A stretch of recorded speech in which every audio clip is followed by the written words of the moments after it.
Good seeing everybody this morning. Right before class, I put out a new sheet for chapter 12 of Daniel. If you want a copy of that, you're glad to get that now or after class. Grab a copy. And if you are keeping up and looking ahead, chapter 12 is our very last chapter in Daniel, which means we're getting really close to the very, very end of our study in Daniel. We have one more week, and we'll be out of Daniel. We'll move on to something else. I've had a couple of suggestions, a couple of pieces of feedback, people offering some advice on where you want to go. If you have a recommendation on where you want to go next in our study, please let me know. Glad to take that under consideration. We are studying Daniel because someone said, you know what, I'd love to study Daniel. I had a couple of people say that, so we ended up studying the book of Daniel. If you have a recommendation for a book of the Bible, Old or New Testament, please let me know, and we'll put that in the mix. And if it's an equal number, we may just put them all in a hat and draw one and see where we go next. But we just did Sermon on the Mount. We spent 13 or 14 weeks or so on Sermon on the Mount. We did an entire book this time, Daniel, and we can either do a book or a certain portion of the Bible, maybe a couple of chapters of a book that are very teaching heavy, if that's what you want to do. But there's chapter 12 notes. So that means you will need chapter 11 today. If you don't already have those, need chapter 11. Those notes are on the back table as well. Appreciate all the comments. I think most of you know we took a little break and had some vacation time this week. We took the girls down to Disney World. That was their first trip, and it was quite an experience. We were tired. I guess we took a stroller. Our girls are out of stroller, but we were told take a stroller, and it was really great to keep the girls there in front of us so they didn't get lost in a crowd. There were a lot of people down there. But I pushed the stroller the whole time, and we reminded them when they got tired, you haven't walked any at all. And so we reminded them, I said, it was either this or college, and we're taking you here, so enjoy it. Make the most of this, because this is your college education being spent right now. But we had a really great time. It was really, really good. And I felt like we had two vacations. On the way back, we stopped at Buc-ee's. I had never been to Buc-ee's before and got all the rage at Buc-ee's, and that was like walking into I'd never been in one. It was like a whole different planet walking into a Buc-ee's yesterday. I bet there were probably as many people in that one little Buc-ee's as there was at all four parks of Disney World. It was interesting. If you've not been to Buc-ee's, you need to go. It's cheaper than Disney World, but it's quite an experience. All right, chapter 11. I don't know if you looked ahead at chapter 11, but chapter 11 is really different. It's still prophetic. It's still visionary. Daniel's still receiving a vision, but it's very different. Did you notice, what's the thing that you noticed that's incredibly different about chapter 11 versus maybe some of the other snippets of prophecy we've had in some of the other chapters? Did you see a difference at all in chapter 11?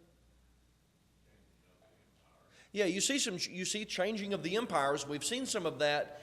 Did you observe the detail in chapter 11?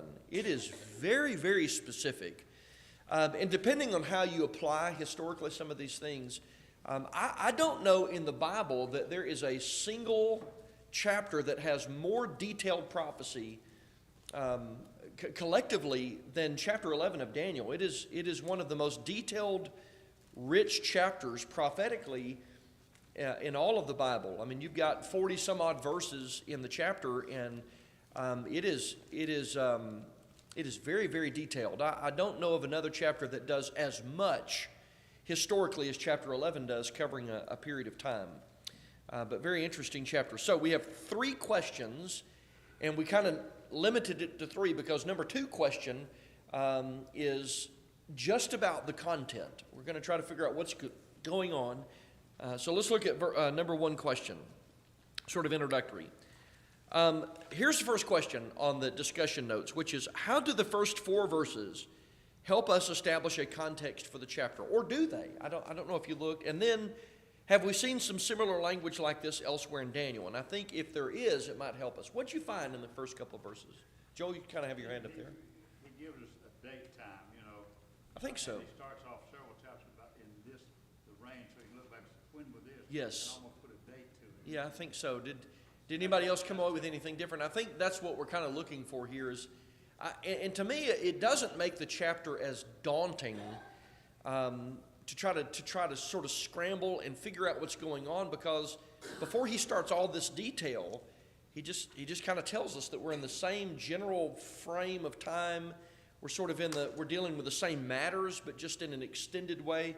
Here's a couple of things. Notice in verse 1, he says, also in the first year of Darius the Mede. And that's the same language he's been using since he started these visions back in chapter 7. He might do the year of Cyrus or the third year of Darius, but we're dealing with the same historical period of the rest of Daniel's visions. So we're not in unknown territory when we start this chapter. Number 2, in verse 2, do you notice some familiar kingdoms in verse 2? What's one of we've already seen some of these kingdoms. What's one of them? Greece. All right, so we've seen Greece already. What's another one? We got Persia, and so we know we're dealing, and Dad just mentioned it, we know we're still dealing with, in some way, the succession of world superpowers. So before all this detail starts, we know we're still dealing with the same content, just, again, in a much more explicit way, very vividly detailed in this chapter, but we're still dealing with the basic development of world superpowers. And last week we finished with a question that reminded us that all of this is part of redemptive history. There's a reason why all of this is taking place. And then just in the language itself, all right, and we talked about the chapter divisions last week. They don't really always do the best job. Sometimes we stop reading at the end of a chapter and then we start to sort of just clean the slate and we pick back up. But if we look at a couple of words, for example, in verse 1, how does verse 1 begin? Also, and then in verse 2, what's the first word? And, right? So it just tells us that we're not disconnected from the introduction in chapter 10. This is a continuation of it, and it's like chapter 10 is God saying to Daniel, here's a glimpse of what's going to happen. And then in chapter 11, he goes, now, here is what's going to happen. And then he concludes it in chapter 12. Joel? You know, I was reading this. It just seems like it should all be chapter 10. It really should be. And because when you get to, he's continuing 10. Yes. And as for me, the guy that was just talking in chapter 10, and as for me, and then chapter 11, it's just the conversation just continues. Yeah, if we didn't do chapter divisions in the Bible, this would be, in chapter 6 you would have Daniel in the lion's den, and you would read that story. In chapters 10, 11, and 12, it would be the last vision of Daniel, and you would have all of it would just be the last vision of Daniel. And that's, I think, how we should read it. I think we established that last week, is that when we read it as 10, 11, and 12. It just all goes together. It's continuous. It doesn't break.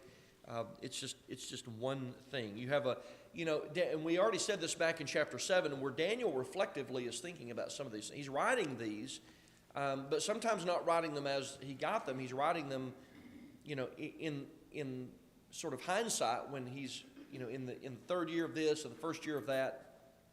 But these chapters do go together. So that helps us when we get to the details, because, and there's no way, I'll preface my remarks this morning and say, these verses, we cannot even talk about all the history of even one of the verses without just absorbing all of our time this morning. So I'll do my best to sort of summarize a couple of verses at a time what major event is going on. And I think what we're going to see, in my judgment, I think a lot of this deals with things during the intertestamental time period, the development of history during the intertestamental time period, between the ending of the Old Testament, the beginning of the New Testament. We have a lot of history that happens there, and it sort of brings us up to New Testament time period. So let's take verse 2. I think verse 2 sets us up for what's going on. That brings us to question number 2. Given the context, how do we understand verses 5 through 45? And Are these events, and we're going to start in verse 2 here, are these events something yet unfulfilled? Because there are a lot of people who think it hadn't happened yet. Or did these events transpire already in history? Are these things that are historical at this point, or are we still anticipating these things? Now, in your reading of this, based on the context, are these unfulfilled events, or are these things that have already happened? Yeah, they've already happened.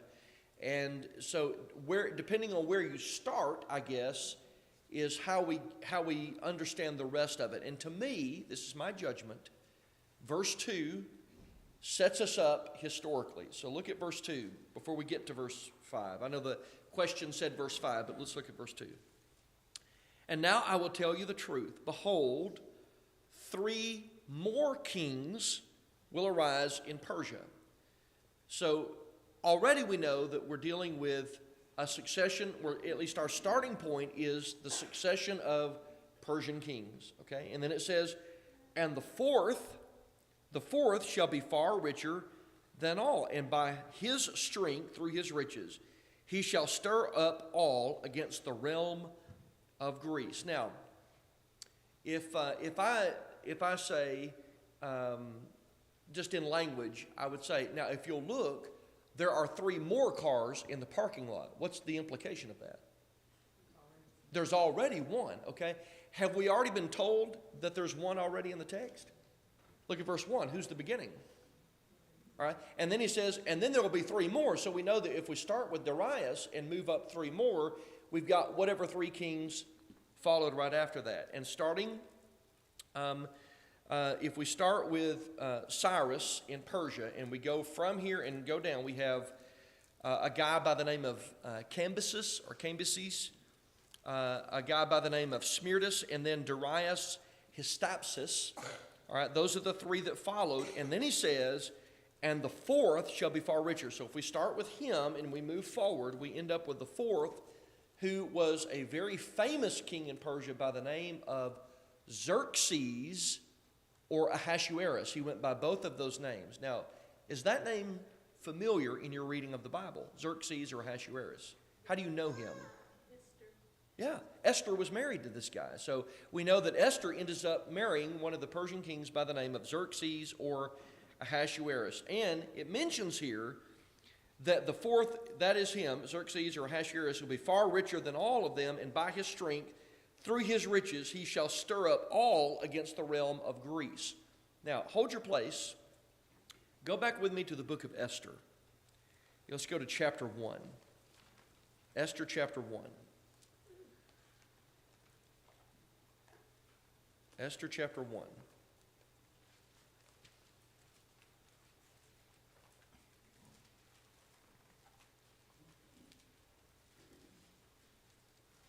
Esther chapter 1.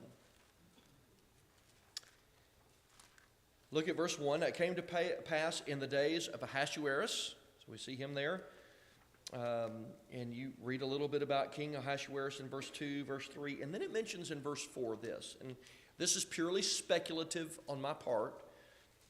But there's a pretty good chance that what's going on here is related to what's happening in Daniel chapter 11. In verse 4 it says, this same Ahasuerus showed the riches of his glorious kingdom. And remember in Daniel 11, it talks about his riches. By his riches, he's going to stir up this. And it mentions the splendor of his excellent majesty for many days, 180 days in all. And I know I'm catching you on the moment here on the fly, but 180 days is how many months roughly? 6 months.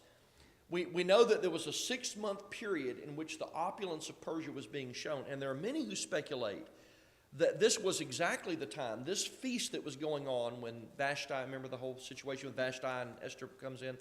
This was the 6-month planning session in which he was ready to go against Greece. And by doing this, he actually, took a stick and woke the monster up. He kind of provoked Greece into coming against them. And so if you go back to Daniel 11, it says through his riches he does this. So there's a possibility that what's happening in Esther chapter 1 is the moment in which Ahasuerus or Xerxes actually plots against Greece. And then it says, by doing this, in verse 3, a mighty king arises. And when he stirred up Greece, what was the mighty king that came out of Greece? Alexander the Great. So he got more than he bargained for when he did that. And so there was a mighty king, I think this is probably Alexander the Great, who shall rule with great dominion and do according to his will. And he did exactly that. And then we get the sort of the division of the kingdom when it says, when he is risen, his kingdom shall be broken up and divided toward the four winds of heaven, but not among his posterity, nor according to his dominion with which he ruled, for his kingdom shall be uprooted, even for others besides these. And so Alexander the Great had his kingdom split up. He died rather young. Do you happen to know how young he was when he died? 32. Yeah, he was 30, between 32, 34 years age, it's debated, but he was a very young man when he died. And it mentions that his kingdom would not be divided according to his posterity, which means his children wouldn't get it. Now, he had a couple of kids. He had two sons. You know what happened to them? They were murdered. I mean, they just killed the kids. And they split the kingdom up four ways. It happened historically. You have a split between the four generals of Alexander the Great: Cassander, Lysimachus, Antigonus, and Ptolemy. And they sort of split the kingdom up. And what follows is mostly, I think, what follows is what happens largely with Ptolemy in the following text, because it brings us, it keeps Jerusalem, it keeps Palestine in view. Now, these generals went everywhere and ruled different parts of the kingdom, but that brings us to verse 5. Okay, so verse 5 was sort of the starting point of our question, even though we started in verse 2. So he mentions here in verse 5, the kings of the south shall become strong, as well as one of his princes. He shall gain power over him and have dominion. His dominion shall be a great dominion. At the end of some years they shall join forces. For the daughter of the king of the south shall go to the king of the north to make an agreement, but she shall not retain the power of her authority, nor he nor his authority shall stand, but she shall be given up with those who brought her, and with him who begot her, and with him who strengthened her in those times. Without history, that wouldn't make a lot of sense. But I think if we're correct in the dating of this, here's what I think is going on. I think you have a focus on Ptolemy, and historically it fits this because Ptolemy sort of stood on the sidelines during the war, all these wars that were taking place, and he let one of his generals, a guy by the name of Seleucus, do all the fighting. And when all the fighting was done, the other three generals with whom all this power was divided, they kind of liked Seleucus, and so they gave territory to him, and they gave him the territory over Syria and Palestine. He got that area because of his military exploits. And what happened after that was you have, it was a treacherous time. You did not want to be in power during that time. You didn't want to not be in power, but you didn't want to be in power because most of the people in power they just got murdered. They were poisoned, they were murdered, people stabbed them in hallways. I mean, it was a treacherous time. So Ptolemy the first dies, and his son Ptolemy the second takes over. And then you have Seleucus, who gets murdered, and his son Antiochus the first takes over, followed by his son Antiochus the second. So you have a couple of successions of power. So you end up with Ptolemy the second and Antiochus the third. And I think what happens next is exactly what's talked about here in verses 5 and 6, where you have Ptolemy II offers his daughter Berenice to Antiochus III to marry. They did this as a political arrangement. There was a problem, though. Ptolemy III, or Antiochus III rather, was already married. He was married. And he leaves his wife for this lover, Berenice. He leaves his wife for this lover, and his former wife, right, the one he left, a woman by the name of Laodice, murders her husband because she's so fearful that he'll go back to Berenice. She murders him, and then she murders Berenice and the infant son that they had. So she has all three of them murdered. Well, that just stirs the pot up because now all the people on the side of Ptolemy's descendants, they want blood. They want vengeance for all of this that takes place. And so in verse 7 it mentions a branch from her roots shall rise in the place, and I think that is her brother, Berenice's brother, Ptolemy III, comes to power, and you have, as a result of that, what's known in history as the Laodicean War, which all happened because one woman murdered her husband and his lover and their child, and you have this great war where people want satisfaction. And finally, at the end of that, Laodicea was put to death, and northern Syria was conquered in power. And then you see, I think, in verse 8, a reference to the spoils of war and the return, to Egypt when it mentions they carry their gods captive to Egypt with their princes and their precious articles of silver and gold. He shall continue more years than the king of the north, and also the king of the north shall come to the kingdom of the south, but shall return to his own land. Now, this is the direction I'm going with this. If you have an alternate historical starting point, please don't, be afraid to interject, because this is the best I can do with this. If you've got a different starting point or you've got some different historical applications, let me know, because I'd love to hear that, because I think that's where we're heading with this. And again, remember, we said some of our principles, as long as we're not violating doctrine, just like with the book of Revelation, sometimes people apply some of those principles historically to different things, but the principles remain unchanged. But I think we're on track here. It makes sense to understand it, given how verse 2 started, right? So then we have verses 10 through 12. And again, I'm going quick. We're covering lots of history, and I would encourage you, go back and read as much as you can, because it makes a lot more sense to get the full stories on this.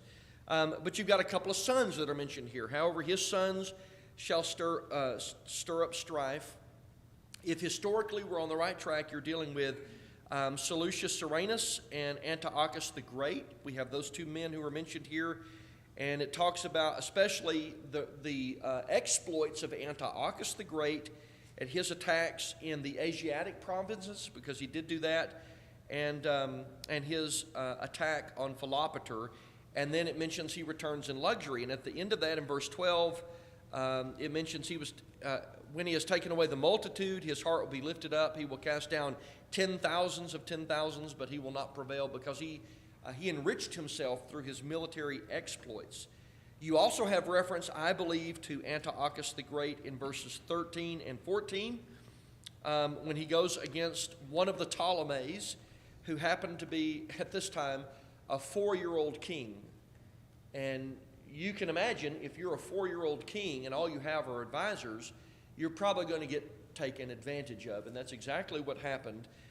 In verse 13, it says, and all of this is really important for a reason. It sort of, history is moving in one trajectory toward one thing. And so he says, the king of the north will return and muster a multitude greater than the former, shall certainly come, verse 13, at the end of some years with a great army and much equipment. Now in those times many shall rise up against the king of the south. He was 4 years old. I mean, he was going to be taken advantage of. And violent men of your people, now he's talking to Daniel, right? When he says, your people would be who? What group of people? Jews. He's talking about Jews. Shall exalt themselves in fulfillment of the vision, but they shall fall. And during this time, there were a number of seditious Jews who were kind of stirring the pot, right? They were kind of keeping the war brewing, and they were taking advantage. And the interesting thing is, everything's happened. Historically, it's just sort of one thing is sort of like a ripple effect. One thing leads to another thing that leads to another thing, and then you've got the seditious Jews. And it was kind of like when Xerxes was kind of messing around with Greece, and they ended up causing Alexander the Great. The Jews and everything that's happened to this point, there were interactions in history, created Antiochus Epiphanes. They basically created the monster that basically murdered many of them. And so at the end of this, they end up paving the way for Antiochus Epiphanes. You've got a little bit more in verses 15 through 19, where you have a reference to the king of the north coming and building a siege mound, taking fortified cities. The forces of the south shall not withstand him, even his choice troops shall have no strength to resist. But he who comes against him shall do according to his own will. No one shall stand against him. He shall stand in the glorious land. And even if you didn't know anything else about history, what's the glorious land? What area of the world? Yeah, Palestine. We're dealing with Jerusalem and Palestine. So you have this Syrian king who attacks the fortresses at Sidon. Historically, we know that happens, and a guy by the name of Scopas was forced to surrender during that time. And Antiochus turns his attention toward the Holy Land, and it even mentions in verse 17, I thought this was an interesting phrase, he'll set his face to enter the strength of his whole kingdom, and upright ones with him. And if you have a marginal note, upright ones might be better translated in mine. It says bring equitable terms. And the idea was that during this time, he sort of had, he was a kind of a real strategist. He had like a couple of different ways of approaching this, that if one failed, he would do the other. And one of the things he was going to do, he had a daughter, a child who was a daughter, and he was going to betroth his daughter to a king to let him take advantage of her. And in his distraction, he intended to go in and kill the king and take over that area.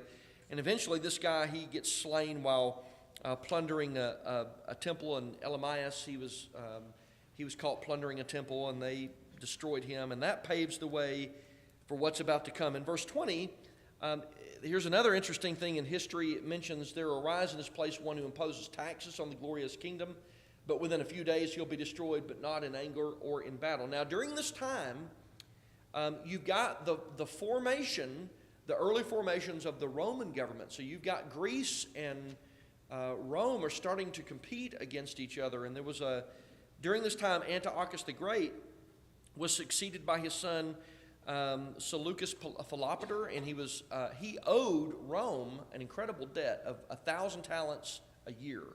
That's a lot of money back then. And so he paid this by taxation. And you've got a reference to it here. And so he hired a guy by the name of Heliodorus, who was sort of the tax collector. He was a violent tax collector. But the interesting thing is, Heliodorus decided he wanted to kill his master and keep the money for himself. And so he killed Seleucus, and he kills his employer. And by killing him, it opens the door for the next in line, who is the most notable historically, which is a guy by the name of Antiochus Epiphanes. And it's my judgment, again, historically, if you want to debate this, I'm fine. And I don't mean like debate, be red in the face and be angry about it, but I just mean if you see these events lining up historically somewhere else, then please, if I've gotten this wrong, let me know about it. But I think verses 21 through verse 35, you have here a very detailed description of Antiochus Epiphanes, because what's happened is all these doors have opened now, and he enters the picture. He's the most infamous of all these people. And so verse 21 mentions, in his place shall arise a vile person. Now, all these guys were really evil, but he's the only one who's described this way.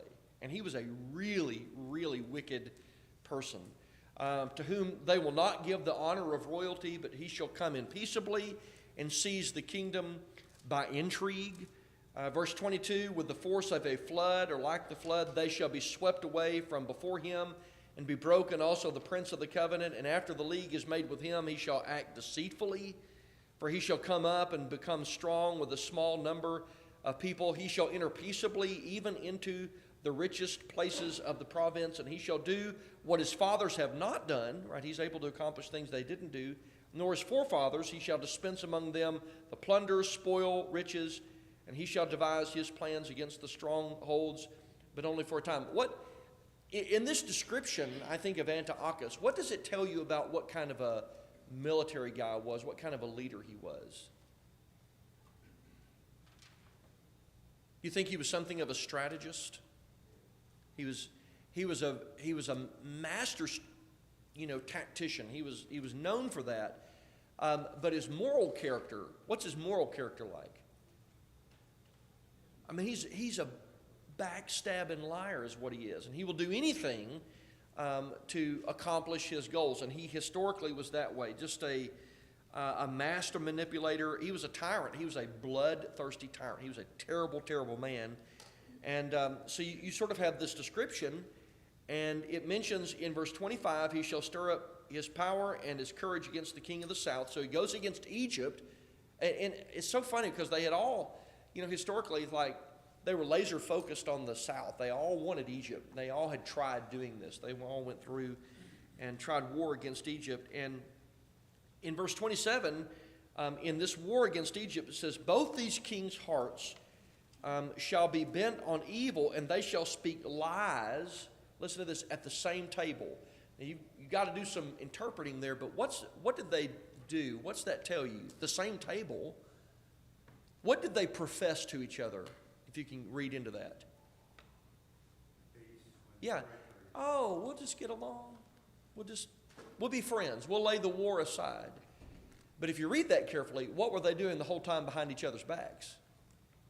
They were plotting against each other. They tried to assassinate each other multiple times. They tried so hard to do that. Antiochus Epiphanes wanted Egypt, but he gets denied. He doesn't accomplish the Egyptian conquest. None of them until Rome actually do that. Rome is the first person to actually take over that area. And on his return, he's sort of pouty on his return in verses 25 to 28. While returning to his land with great riches, his heart shall be moved against the holy covenant. What area does he stop in? Palestine. And he takes all of his aggression out on the Jews, and he destroys. He murders mercilessly a number of Jews, ransacks Jerusalem, overturns buildings, ransacks the temple. It's just an awful slaughter that happens there. Then in verses 29 to 35, you see more war against Egypt because he had his sights set on this area. He renews his effort against Egypt. But he's eventually interrupted. Something stops him from being able to accomplish this. And it says, at the appointed time he return and go to the south, but it shall not be like the former or the latter, for ships from Cyprus shall come against him. Therefore he shall be grieved, which means he doesn't get to do what he wanted to do, and return in rage against the holy covenant and do damage. And so, right as he's about to be able to accomplish his mission in Egypt, historically, who shows up? Ships from Cyprus. Who would these be? What great kingdom is on the rise here? Rome is.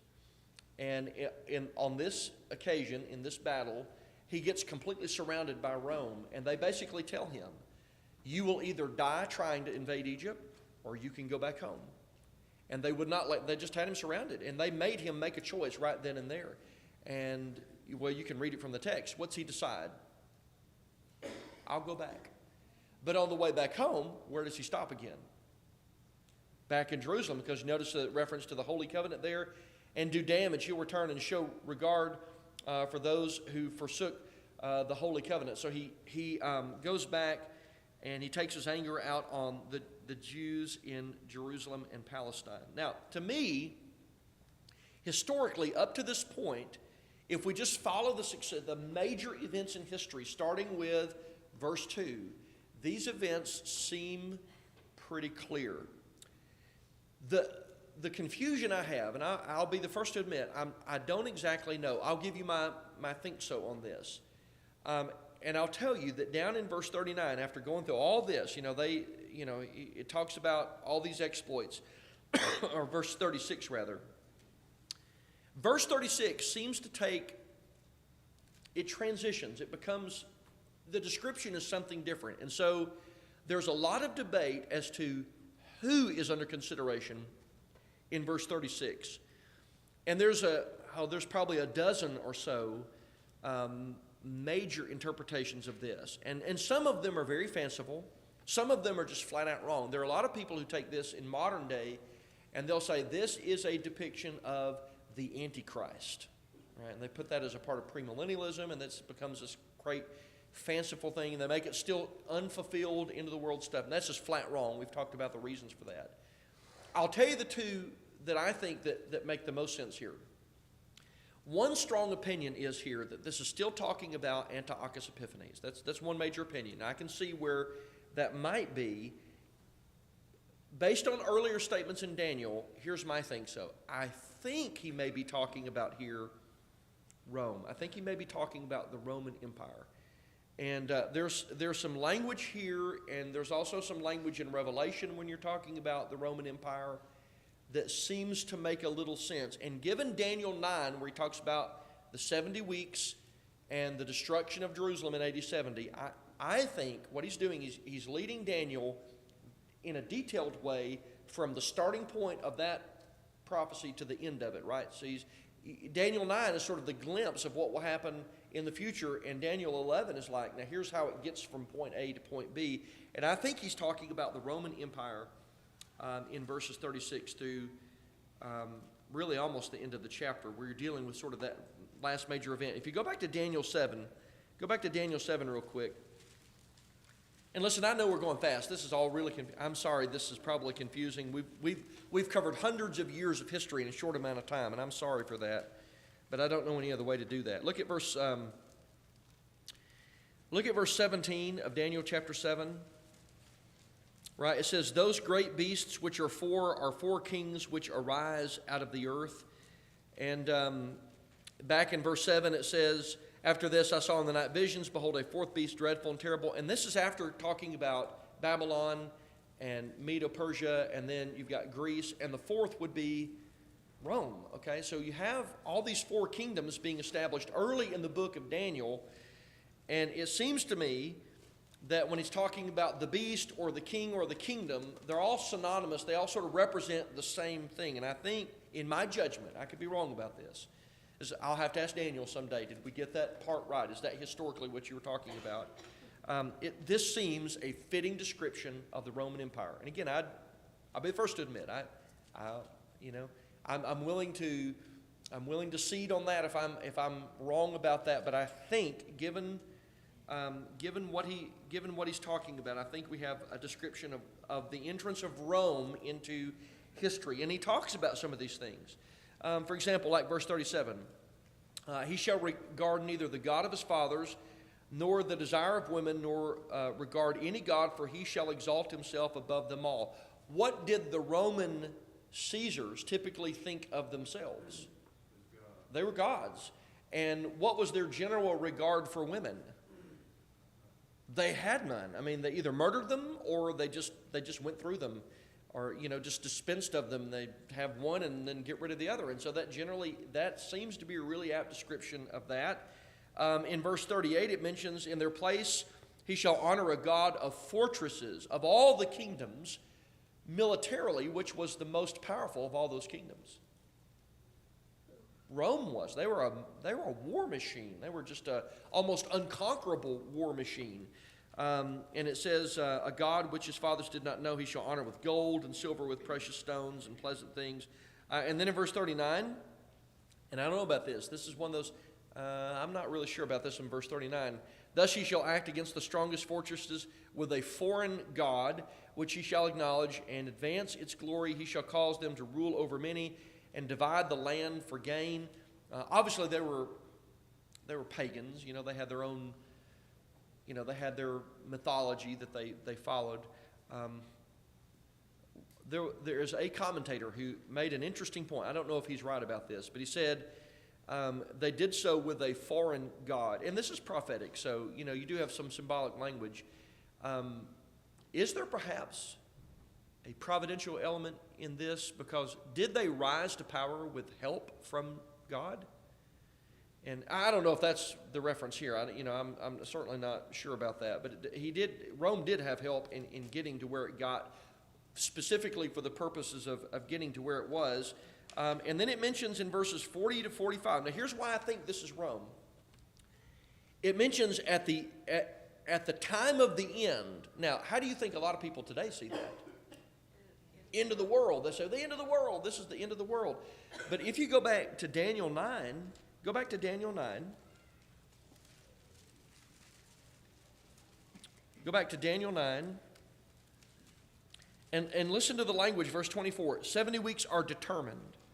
All right. And then you have verse 26, the 62 weeks, Messiah's cut off, not for himself, the people of his prince shall destroy the city of the saints. The end of it, you see this language, the similar language from chapter 9 to chapter 11. And this is my judgment, I think in verses 41 through about verse 45, you have basically a more detailed description of the event described in chapter 9, which is the 70 weeks of Daniel, which to me, I see Daniel chapter 11 as Daniel now getting sort of a more detailed glimpse of history that he had only gotten a glimpse of in sort of a real summary fashion in earlier chapters. And now God's saying, here's what's going to happen to bring us to that end. Still all part of redemptive history. We've talked about that.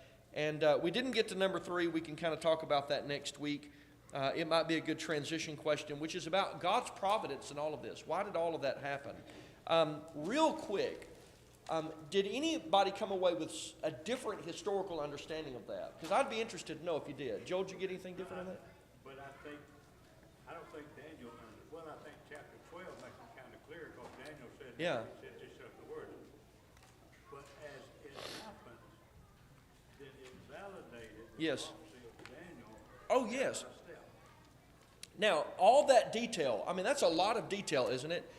What should that detail do for us? Now, looking back at history, what does it do about our view of the Bible and inspiration? Validates. Oh, man, how could he even understand that? And so I think what Joel's talking about, what it does, it just confirms all the prophecies that he's given, because you have this detail, and now God's saying, look at the fulfillment of all these things. So I just think it's wonderful. We'll recap next week in chapter 12, and we'll try to finish that last question on providence. But chapter 12 will summarize the book of Daniel. Thanks, guys. Appreciate it so much.